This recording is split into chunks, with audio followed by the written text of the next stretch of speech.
You are still watching Metropole Television. My name is Simbalaja Charles Kiaga. Join us online at Metropole TVKE across all your social media platforms. Hashtag BusinessIM. Let's keep those conversations coming in at a time when the country is waking up to a no curfew Kenya that we have stayed under or in since last year. That's more than 1 year.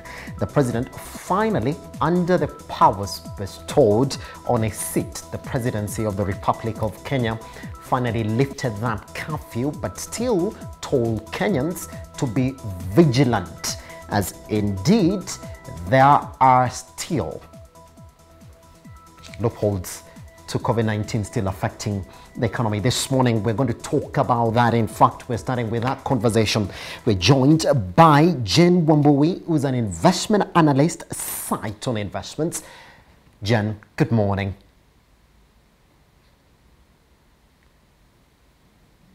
Hi, good morning. Happy to have you around, Jane. We are also joined by George MUNGA, who's the managing partner, AMG Kenya. George, good morning, sir.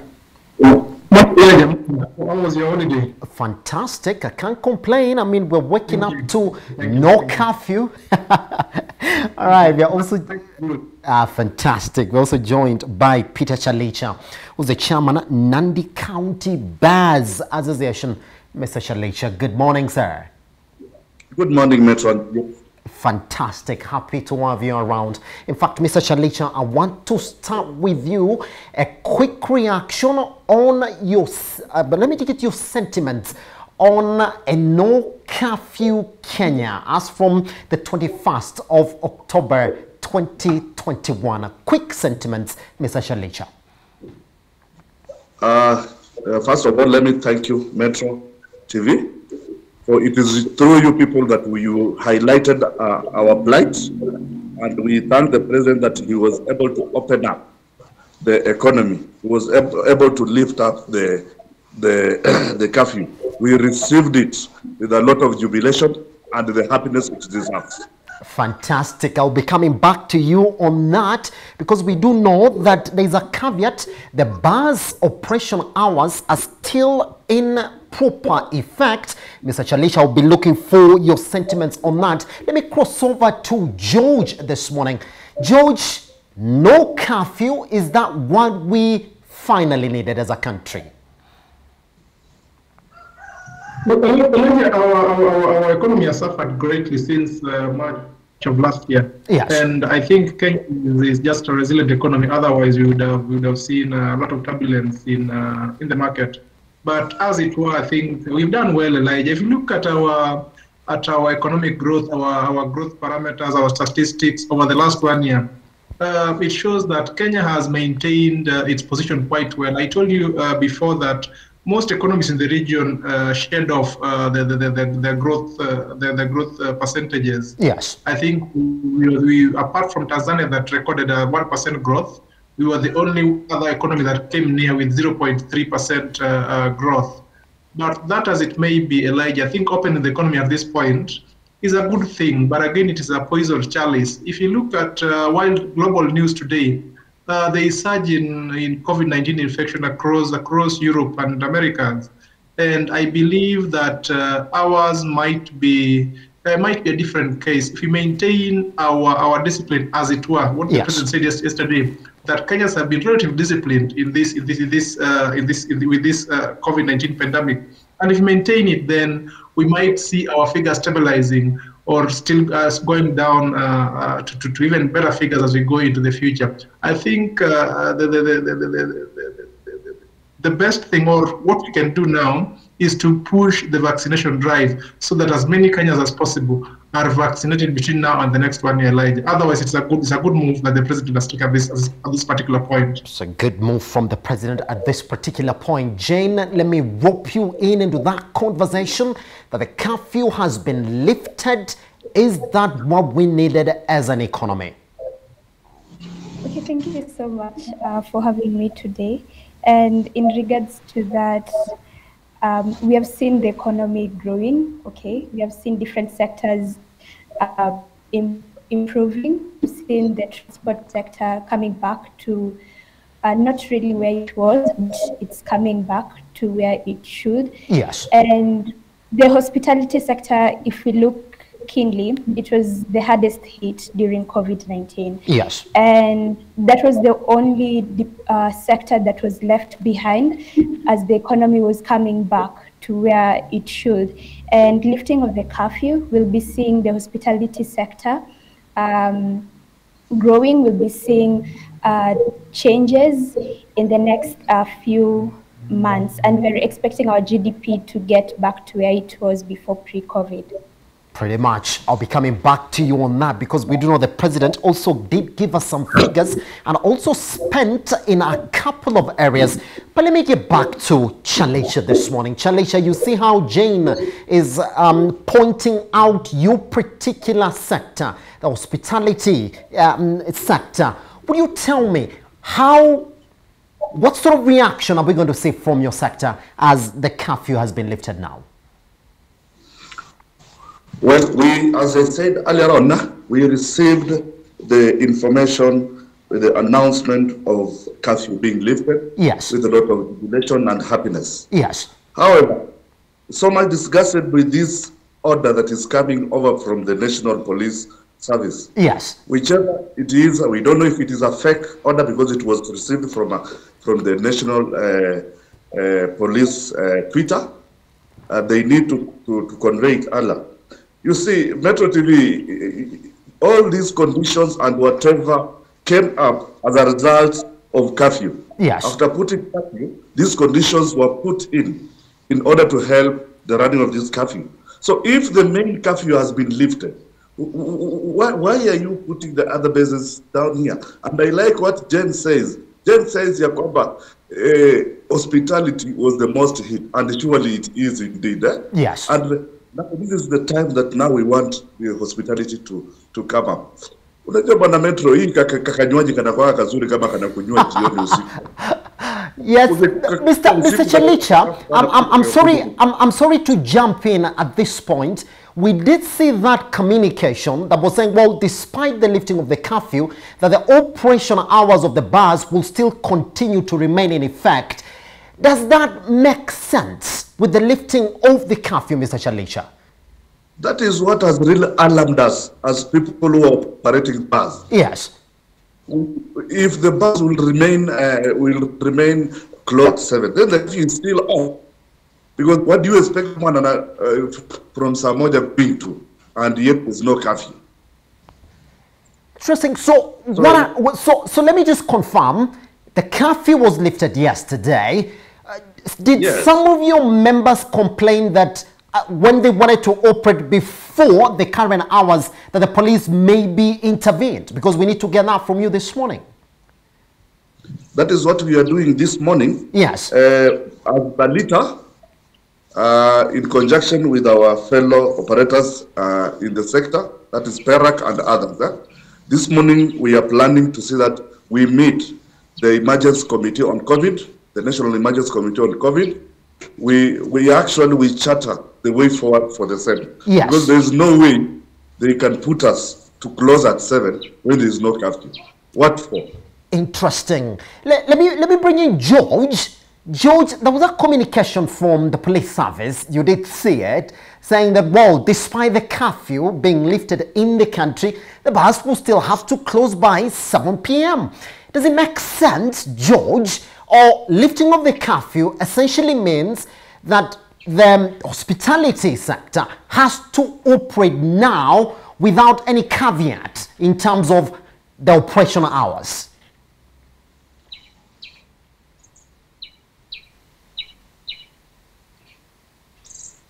I think my point is that communication, I don't think it has been verified as true. Yes. Remember yesterday the president's pronouncement on the same, that with the powers bestowed upon him, he has lifted the dusk to dawn curfew in the entire territory of Kenya. that means that all of us must comply with that directive. So Yes. I don't think that that communication, if it is true, then the police must go back to the script or to the president's order Yes. and effect the same to the letter. But my thinking is that it might be a fake communication, as it were, because it was on the Twitter handle of the supposed Mutembai's IG. Yes. But look at, if you went across the country yesterday, most eateries and most bars operated past 7 p.m. So I want to believe that that communication was not true. But if it is true, then PERAC must pick it up with the relevant authorities to ensure that it is clarified. Yes. As Jenna said, I think the hospitality industry was the worst hit in the last 1.5 years, and therefore this is the time for them at least to plow back some of the losses that they made over the last 1 year. And if the president has made it clear that he has lifted the curfew, then let it be applied across all the economic sector, so that this sector can also come up. Remember, most of the other sectors are back to almost near normal operations, and we don't want to leave one sector behind, and that is the hospitality industry, Elijah. Pretty much. All right, let me bring in CHALICHA then, before I bring in Jane. So what are you seeking this morning, Mr. CHALICHA, as Balita? I know you're supposed to meet this morning for the presser. What are you addressing? Well, what we've done is this morning we're having an emergency meeting, yes, of officials of executive officials from Balita, of which we want to pick it from there, and we have booked an appointment with the IG, the IG office, yes, so that they can give us an official communication on the same. Because when we tried to call and check on the same to see to it if this is an official or is a fake order on the yes, Twitter, they actually clarify that it is an official one. Yes. So we have to see them, and if things be, then we will take another legal step for that. Yes. CHALICHA, let me just read out this on exactly how it came in, because for us, we just look at a very account and then we know that it's actually official. And you're confirming this morning that that communication was actually very official. It states that following the vacation of the COVID-19 associated curfew by the president during Mashujaa Day speech, existing measures on closure of bars by 7 p.m. remain in place for now. Enforcement of violation of this measure to continue. And you're confirming that when you sought clarity, they said that this is quite official. So what are you saying? Are you going to tell them this morning that you need that communication lifted officially from their office? Well, we did it through our chairman made it through a phone call. Yes. Whoever I don't know from the office of IG. Yes. And that's why we want to officially now today visit the office and get a clear statement on the same. We don't actually allow that. And I like the way George has said yes, that you see, if the curfew has been lifted, we cannot leave one sector of an economic, that is hospitality, behind. We have to move together. Everything has been lifted. Yes. Fantastic. Jane, let me bring you in as well. CHALICHA is saying that once they went back to seek clarification on that communication, they realized that indeed that was an official statement. They were told, well, it is official. Jane, could you have a curfew lifted and then talk to members of the hospitality sector and then tell them, no, the operation still remains, that 7 p.m. Operation hours are still in existence? Would you be contradicting yourself if indeed that is official? So if that's official, that bars and restaurants should be closed by 7 p.m. Yes. I'll be contradicting myself if I say that the hospitality sector is expected to grow. Because let's look at it, right? We are heading towards the festive season. Yes. Once October is done, we get to November, we get to December. International travels are all back to normal. We are seeing even local travels and local airlines opening up travels from Kisumu to Mombasa, from Mombasa to Nairobi. So where will these people be traveling to? Will you be traveling to go and do what if the hospitality sector is not supported? So if at all we are talking about opening up international travels, allowing tourists to come in, hospitality sector plays a very big role in the tourism sector, Yes. which enables the economy to grow. So I feel that if these at all is official, and yet official, they should just go back to the drawing board, because Kenya lives through tourism. Kenya lives through not only international tourism, but also local tourism. And we expect this to be reviewed, and something has to be done about this, if at all we have to go back to where we were before COVID. Pretty much. At this point, I would like to say thank you very much to you, Peter CHALICHA, this morning for joining us. And, well, pretty much hoping for a communication from your end this morning once you get these issues clarified. And guess what, Peter? We shall be calling you back again so that we can come and have a proper conversation on exactly what is going to transpire this morning. Thank you. Fantastic. We wish you a good day as well. Let's continue with those issues then. George, it was not just that was announced, the lifting of the curfew. There were other things that also the president spoke on. Number one, we do have the suspension of listing for individuals and MSMEs for the next 1 year as well, up to September 2022, for those people with loans less than 5 million shillings. Good, bad, George? I think, Elijah, that's a good move. Remember, most enterprises have suffered reduced revenues over the last one and a half years. And if financial institutions were to enforce their listing requirements, then they'll be negatively listed at the CRB. And negatively, it means you cannot access more credit until you pay up what the arrears that you have over the previous loan. The president's move by saying that you should not be listed. I know what banks will do is you will be listed years that you have facility, but you will not be listed negatively, so that if you approach bank A or B, then they still look at your credit ratings favorably, so that despite the fact that you have an existing facility that is running, you can access more facility to revamp your economy. Remember, Elijah, when you are coming out of an economic recession like the one we have, ease of credit access is very critical, because that is the oil that will fuel the economic growth going into the future.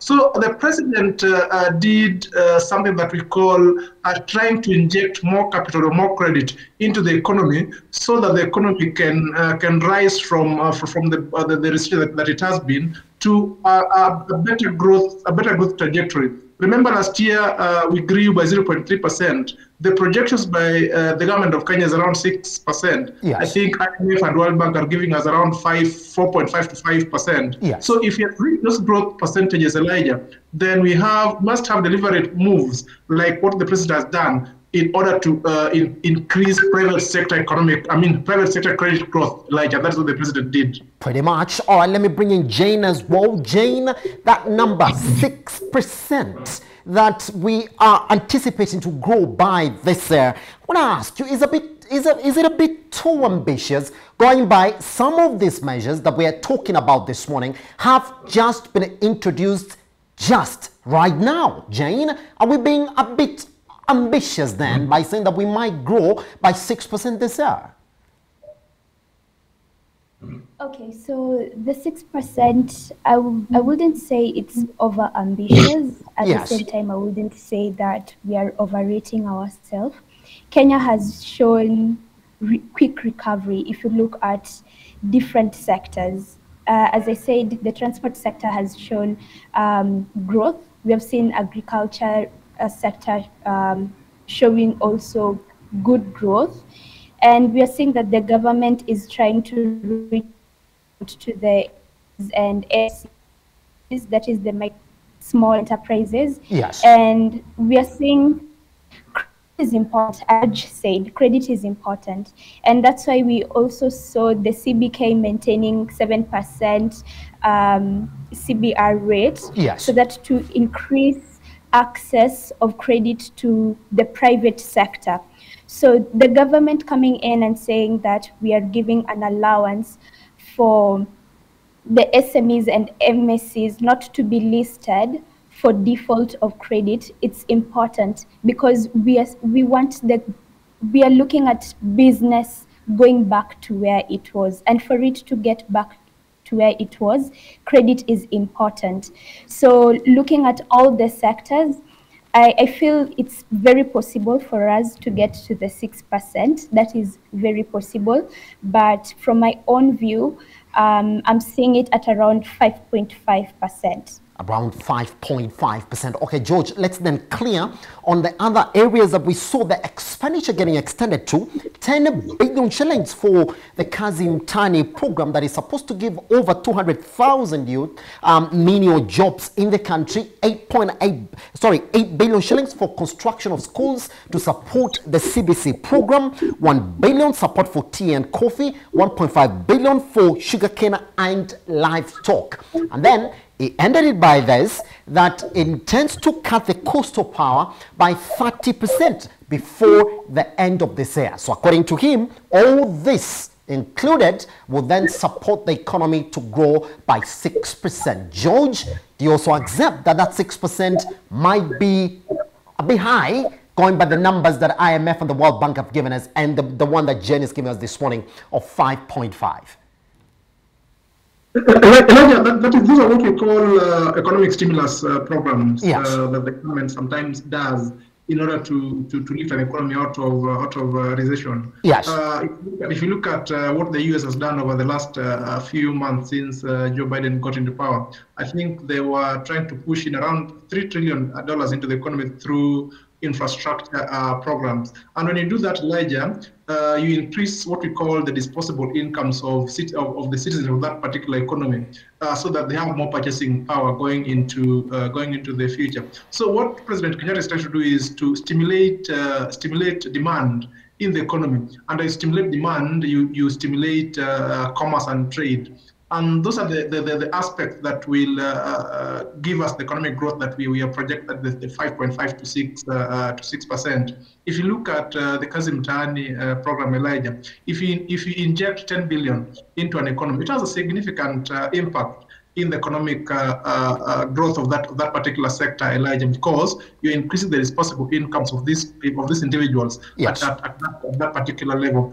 Same to the classrooms. I think we are looking around 10 billion for building of classrooms, and this money will go to the local populace where the classrooms will be built. So you're not only pushing money into the pockets of these persons, but you're also increasing their purchasing power. Yes. And if you do that, then within a span of say 1 or 2 years, you find commerce building up, because these persons, when they have incomes in their pockets, they'll want to spend it somewhere, and they spend it somewhere, somebody else will make business out of it. So these are deliberate measures, Elijah, that the government is putting in place to ensure that we rise from our 0.3 economic growth to around 5.5 to 6% economic growth, which I think, to me, Elijah, is achievable. Yes. If you look at where we are currently, Elijah. Pretty much. All right, we take a short break here on a business.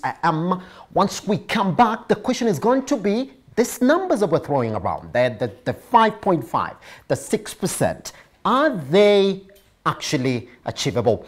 Yes, we've listened to both views and we don't know exactly what that means. But once we come back, the conversation is going to be listed Nairobi Business Ventures has announced the full acquisition of those 4 businesses with a cost of 3 billion. What we've seen over the past couple of months, once they announced that they're going to diversify their portfolio, they've been rallying heavily on the NSE.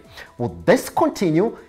Now that we know which businesses those are they a potent area for you to get your money into? Once we come back here on a business.